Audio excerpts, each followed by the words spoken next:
아침에 저는 일어나면 우리 목동 회장님 카톡방이 제일 먼저 와 있는데요. 그래서 아침마다 우리 목동 회장님하고 인사를 합니다. 제가 댓글을 올리면 그 뒤에 꼭 사진을 3장 이렇게 또 올려주시더라고요. 그래서 아침의 시작은 목동 회장님과 함께 합니다. 그래서 우리 목동은 정말로 남같지 않은 그러한 회사인데요.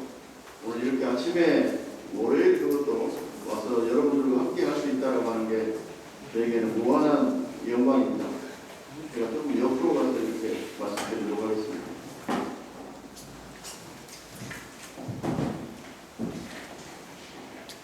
제가 오늘 말씀드리려고 하는 주제는 봉사가 최고의 인성교육이다라고 하는 제목으로 봉사 열심히 한번 해봅시다. 이 말씀 좀 드리려고 합니다. 잘 아시는 것처럼 지금 저희가 4차 산업혁명 시대에 살고 있고요.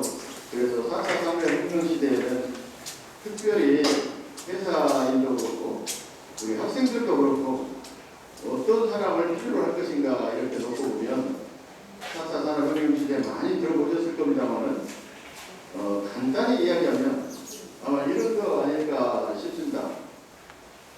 1, 3차 산업 관련해서는 여러분들이 영화 같은 거 보시면 뉴욕의 맨하탄 거리에 마차들이 사람을 싣고 이렇게 실주하는 장면을 보실 거예요. 그런데 어느 순간 마차가 전부 사라져 버렸습니다.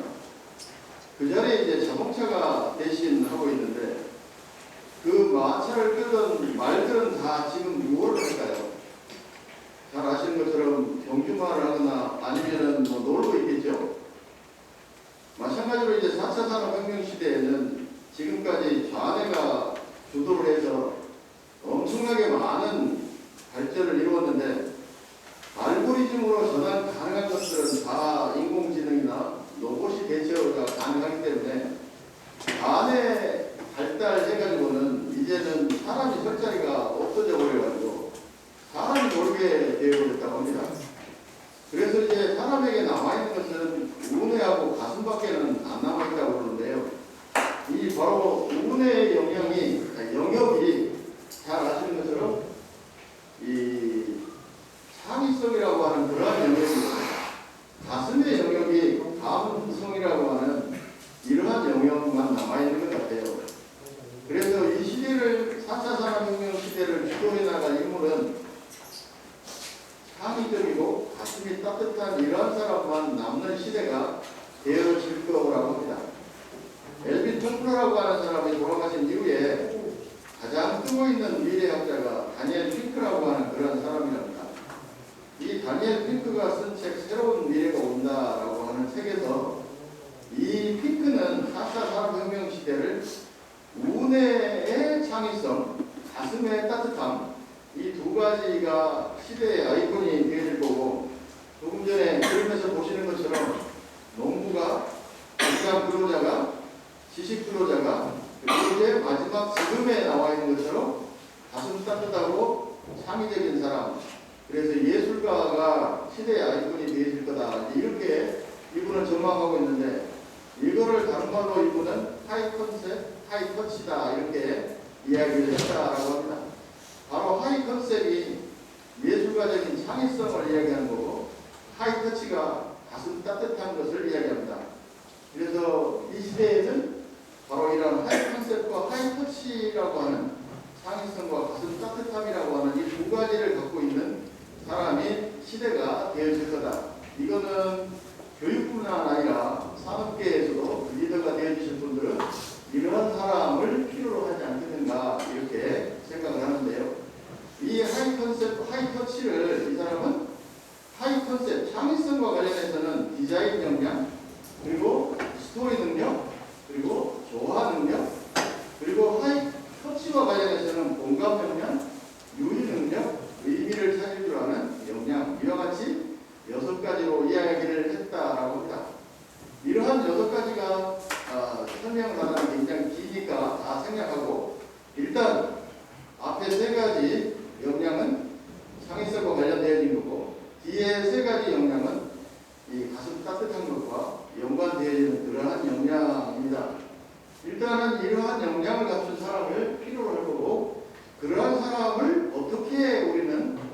그러한 사람이 될 것인가 관련해서 오늘은 가슴 따뜻한 사람 이 부분을 좀 말씀을 드리려고 합니다. 가슴 따뜻함이라고 하는 것과 관련해서 크게 영향을 놓고 보면 사회성과 감성과 도덕성이라고 하는 이러한 것들을 갖춘 사람이라고 하는데 이거 역시 설명이 되니까 생략하겠습니다. 가슴 따뜻한 사람이 되려면 어떻게 하면 좋을까? 이거와 관련해서 저는 크게 5가지를 한번 제시해 봤습니다. 그 중에 이제 첫 번째가 인간관계에 있어서 진정성이 중요하다라고 하는 말씀인데 아마 이거는 우리 목성 회장님이 가장 잘 하신 거 아닐까 생각이 됩니다. 아침부터 좀 외국 사람 이름을 해서 죄송스럽습니다만 프랑스의 현상학자 중에 레비나스라고 하는 사람이 있습니다. 그 사람이 이제 사람 관계를 3가지로 이렇게 나눴는데요. 그 중에 하나가 이제 도구적인 관계라고 합니다. 도구적인 관계는 뭐 잘 아시겠지만 나의 목적을 달성하기 위해서 상대를 수단으로 이용하는 것들을 이야기하고 이러한 도구적인 삶은 결국은 목적이 달성되어지면 관계가 절단되어지는 것들을 도구적인 삶이라고 합니다. 이분은 두 번째의 삶을 인지적인 삶이라고 했는데 이거를 다른 말로 얘기하면 노이로 사는 삶이라고 합니다. 우리 초등학교 선생님들도 학교에서 대학에서 많은 걸 배웁니다. 어떻게 잘 가르칠 것인가 어떻게 상담을 할 것인가에 대해서 많이 배워나가지만 실제로 가슴이 따뜻하지 않으면 가슴으로 아이들을 이렇게 보듬지 않으면 아이들과 관계가 단순히 그냥 직업인으로서 이렇게 대하게 되어집니다. 머리로는 상담을 어떻게 하라고 하는 걸 배웠는데 실제로 가서 해보면 그대로 안 되는 게 또 현실이거든요.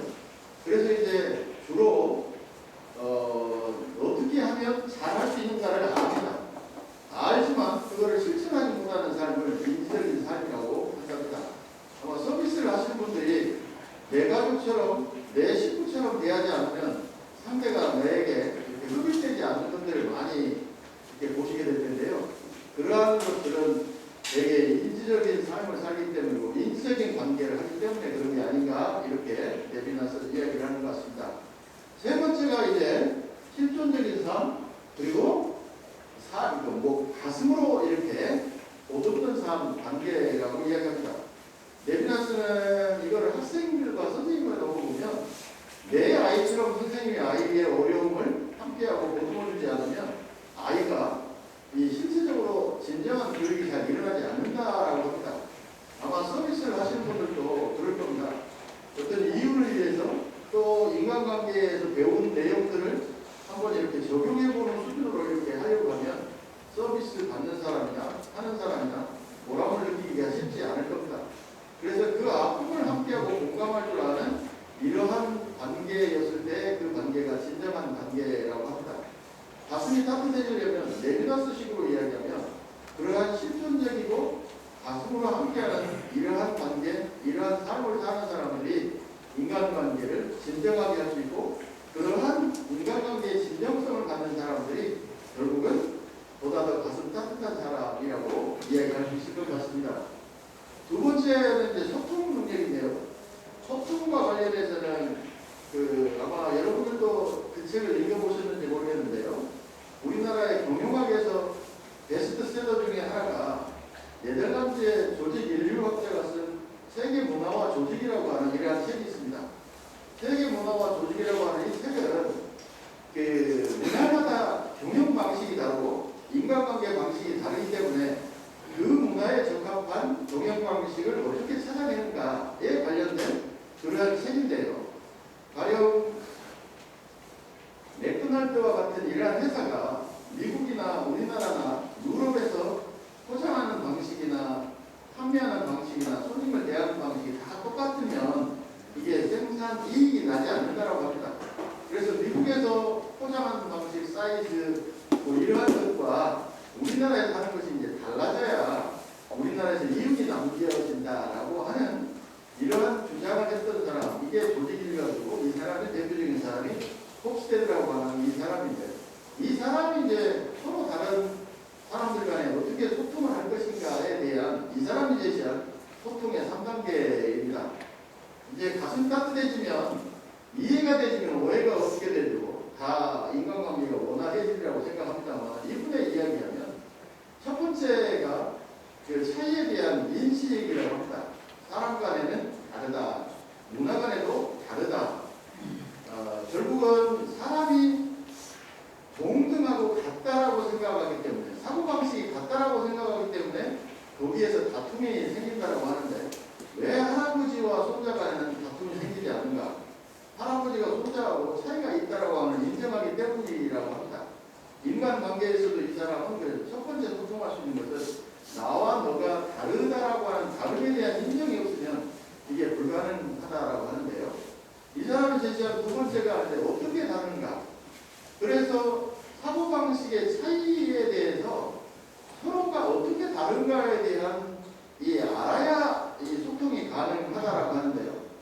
혹시 여러분들이 읽어보셨는지 모르겠는데 아마 이것도 경영학 책에서 굉장히 중요한 책이었고 또 많은 사람들이 읽었던 책 중에 그 생각의 지도라고 하는 이런 책이 있습니다.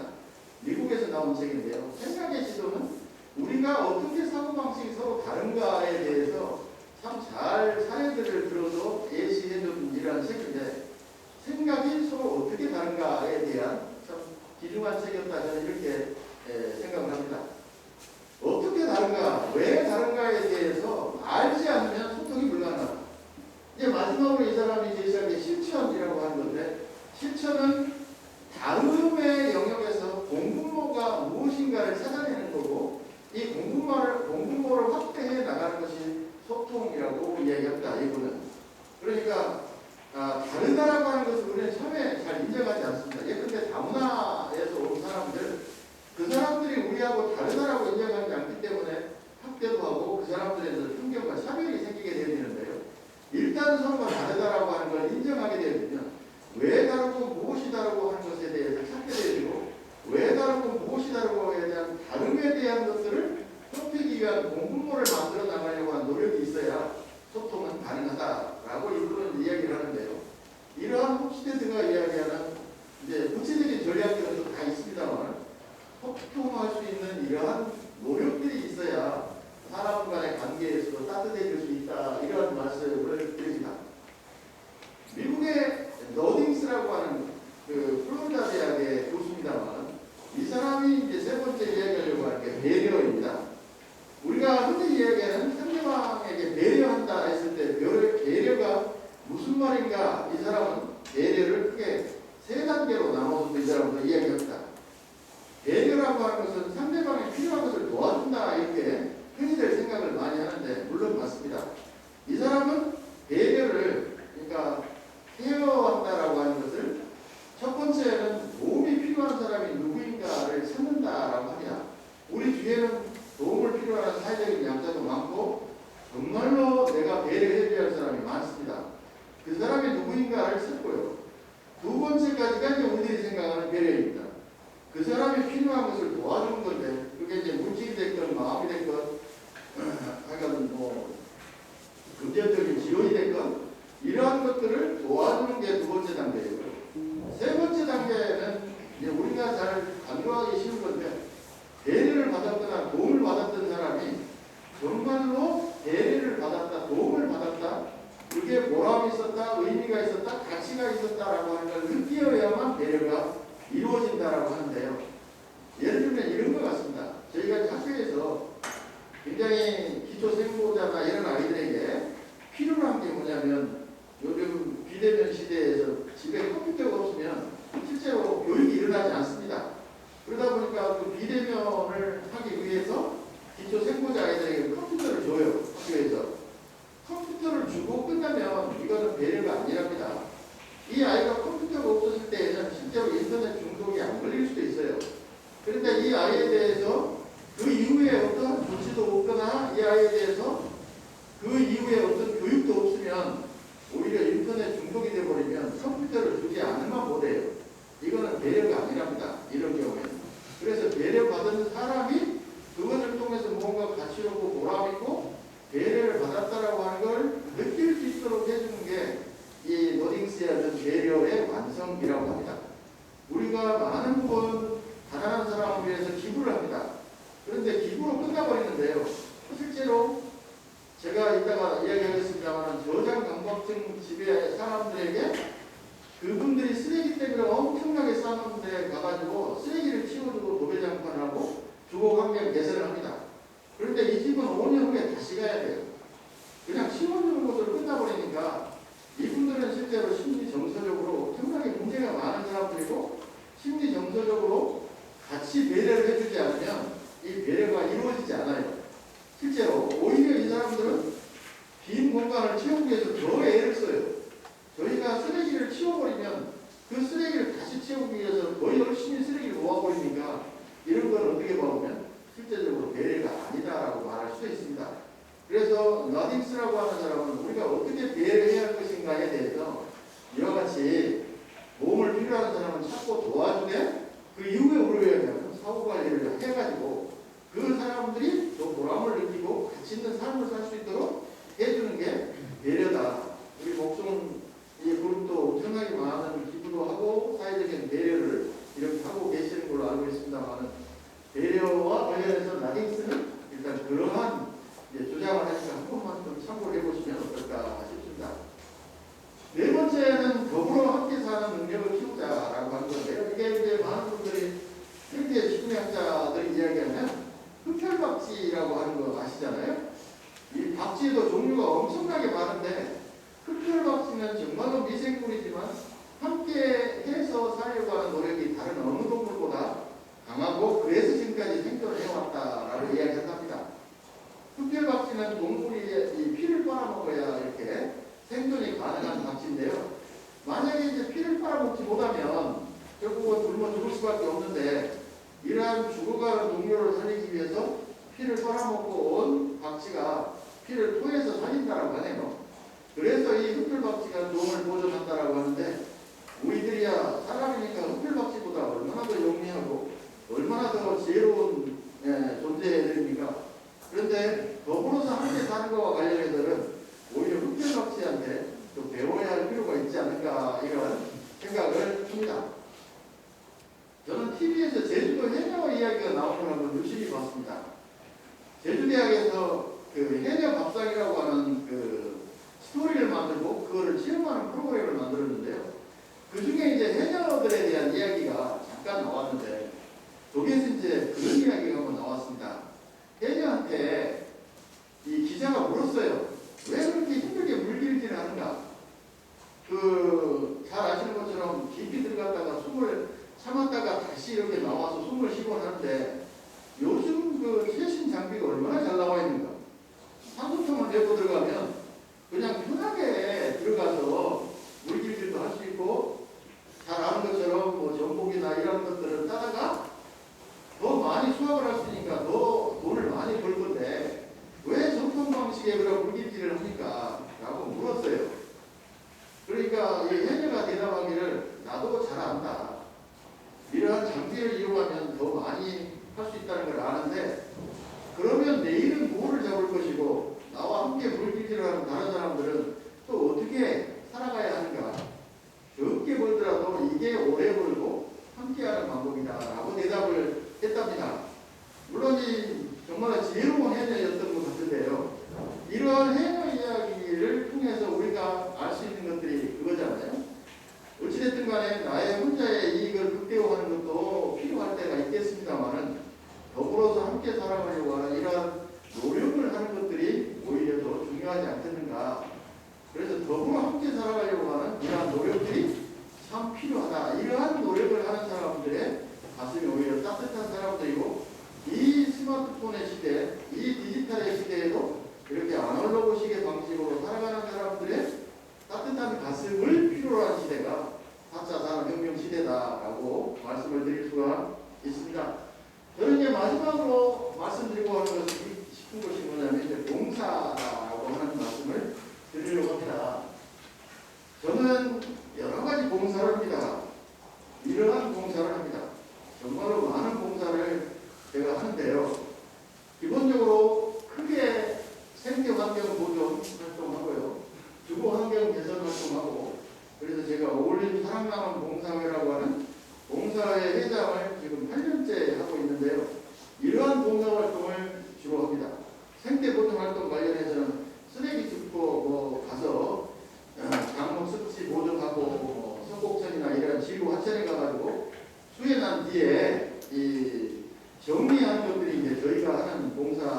있습니다만은 수해가 지나고 나면 정말로 제일 죽기 어렵고 힘든 게 뭐냐면 음식물 쓰레기입니다. 수해가 난 틈을 타가지고 대부분 봉지에다가 오래된 음식물을 다 갖다 버려버려요. 그럼 하천에서 썼기 때문에 이거 줍는 것이 제일 어렵습니다. 휴지 줍는 건 아무것도 아니고요. 요즘 뭐 여러분 잘 아는 주핀이라고 그래가지고 누르면서 휴지 줍는 이러한 것들 유행하고 있잖아요. 이거는 정말 고급스러운 봉사고 이 수해 지난 다음에 하천에 가가지고 음식물 쓰레기로 처리하는 것이 가장 어려웠던 것 같습니다만은 이러한 봉사 그리고 이제 주거 환경 개선 봉사가 아까 이야기하는 대표적으로 했던 게 저장 강박증 이 사람들의 쓰레기 대비를 치워주는 건데요. 35톤 1박 2일로 저희가 한번 치워 겪고 있습니다. 그러니까 이 쓰레기는 장비가 들어가면 이게 좀 수월하게 치우는데 장비가 안 들어가고 골목길에 주택가에 마당까지 쌓아놓는 집을 가서 치우려면 썩어서 문드러져 있기 때문에 이거 치우기 어렵습니다. 그리고 워낙에 냄새가 심하기 때문에 이 옷에서 한 3일간 정도는 이 쓰레기 냄새가 안 빠집니다. 그리고 되게 독거노인이나 또 조금 지능이 좀 떨어진 사람이나 장애인이나 도움을 필요한 사람들이 쓰레기를 많이 싸놔요. 집에서도 그래서 이 쓰레기가 썩어서 정말로 이제 방수복 입고 들어가지 않으면 이 쓰레기 치워내기가 어려운 집에 저희가 들어가는데요. 그러한 봉사 저희 한 500회쯤 그런 치운 것 같습니다. 제일 어려웠던 게 독거노인 고독사한 집에 치우는 거였어요. 독거노인이 혼자 돌아가셔버리면 그것도 여름에 돌아가셨는데 한 열흘 정도는 연락이 안 되니까 거의 이제 시체가 붕괴해야 합니다. 그러면 시체는 119가 가져가고 나머지 그 집을 치워줘야 이게 영구 임대가 바뀌기 때문에 다른 사람이 들어와요.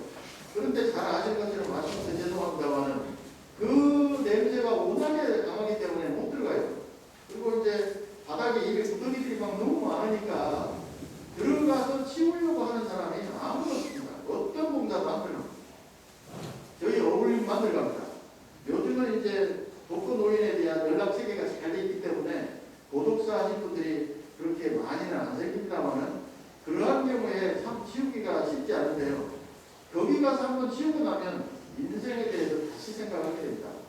쓰레기 때문에 가가지고 여름에 엄청나게 막 땀을 흘리면서 치우고 나면 내가 왜 이 짓을 해야 되는가에 대한 회의도 있지만 이러한 삶이 참 보람 있는 삶이고 하늘에 손을 쌓는 삶이라고 하는 것들을 느끼게 되고 제 가슴이 뭔가 좀 따뜻한 사람 구실을 좀 했구나라고 하는 생각이 조금은 듭니다.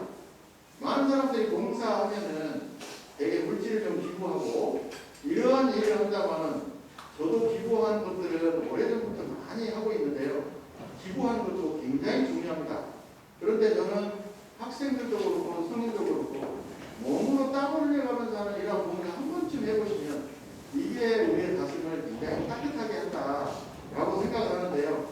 제가 왜 이렇게 봉사를 열심히 하려고 하는가? 물론 하늘에 선을 쌓는 일이기 때문에 이 선배가 복을 받는답니다. 이렇게 열심히 봉사를 하면. 그래서 우리 아이들, 우리 후손들도 물론 복을 받았으면 좋겠다 하는 욕심도 있지만 제가 성장해오는 과정이 워낙에 도움을 많이 받았습니다.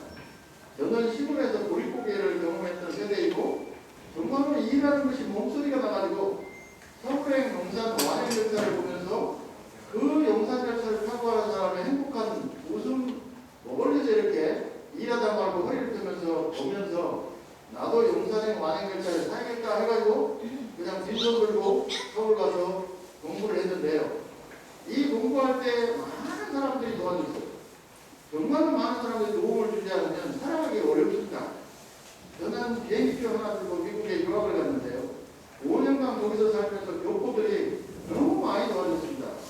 차도 없을 때 중고차지만 차를 준 사람들도 있었고 정말로 제가 안 해본 일 없이 미국에서 엄청나게 많은 아르바이트를 했는데 그럴 때마다 하지 않고 한 푼이라도 더 얹어서 저에게 이 아르바이트비를 줬던 사람들이 있어요. 저의 지도교수도 마찬가지고 그러한 사람들이 장학금 줬기 때문에 제가 여기에 와 있다. 그래서 저는 제가 도움받는 이러한 많은 사람들에게 보답할 수 있는 일이 무엇일까 해서 도움을 필요한 사람들에게 내가 그래도 부모님으로부터 이렇게 신세가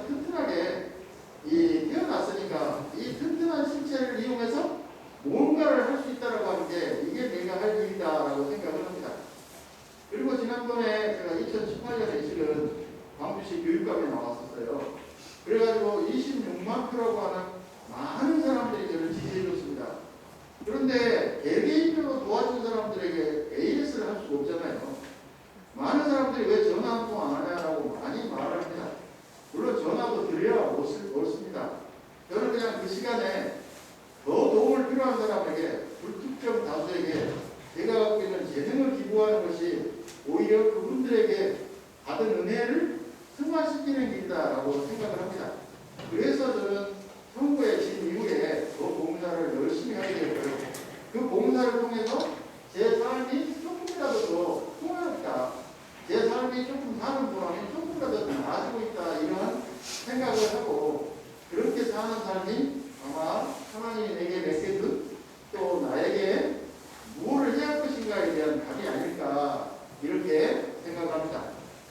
30분 시간이 다 되어버리기 때문에 마지막으로 제가 봉사와 관련돼서 지금까지 찾아본 가장 아름다운 문구 중에 이외주 소설가가 쓴 이 말이 가장 아름다워서, 봉사, 이거는 가슴을 정말 따뜻하게 한다. 그래서 이외주의 이 말씀 마지막으로 말씀드리고 마치도록 하겠습니다. 그대가 아무리 강한 사람일지라도